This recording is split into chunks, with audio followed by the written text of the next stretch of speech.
One thing that's really important is having a central repository for all of the information related to your business. So we make sure that you have that by setting up a shared Dropbox account. Each of the Dropbox accounts will have the same storage and layout.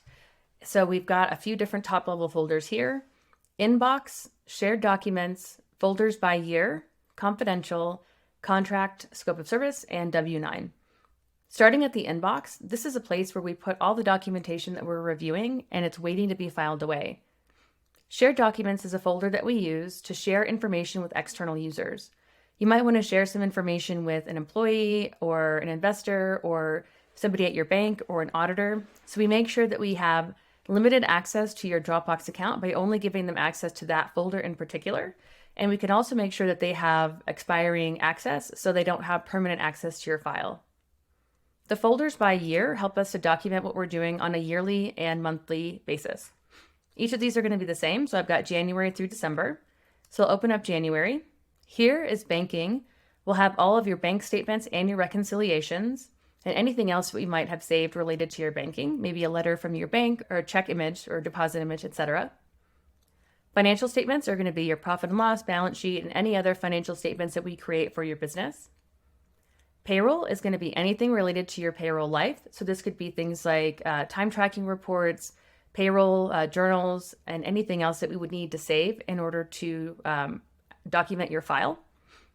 Sales tax is going to be any of the reports that we pull from your points of sale. If you have multiple points of sale, we'll have a sheet in here that will bring all the information together. We'll have your sales tax filing, the confirmation of return acceptance, and also the confirmation of payment as well. Going back into your main folder, we also have your confidential folder, and this we keep locked down to only the people who need to have access to this information. So we make sure that even on our team, the people who are not working on your account do not have access to this file. Entity documents are going to be things like your EIN, your articles of organization, incorporation, etc.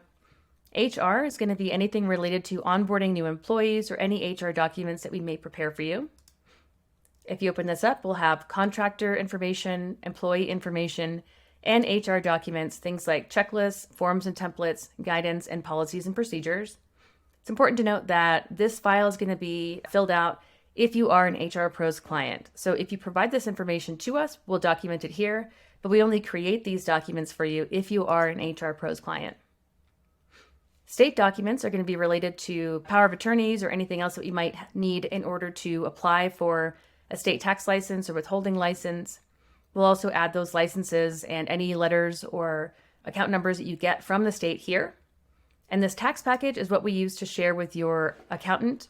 So we have things by year. Then we also add your end of year tax package, any of your payroll filings, the tax return that they provide to us, and any W-2s and 1099s. The contract scope of service is going to be our signed agreement. We make sure to add that here so you know exactly what we've agreed to. And these are W-9s. These are going to be anything that your contractors provide to us, and we keep that outside of these year folders because this is going to be something that we're going to reference again and again. We're happy to let you add other folders if you like. Just let us know what you'd like to include. We're also able to add anybody on your team that you'd like, so just let us know who should be invited into this folder and whether they need to have limited access or not.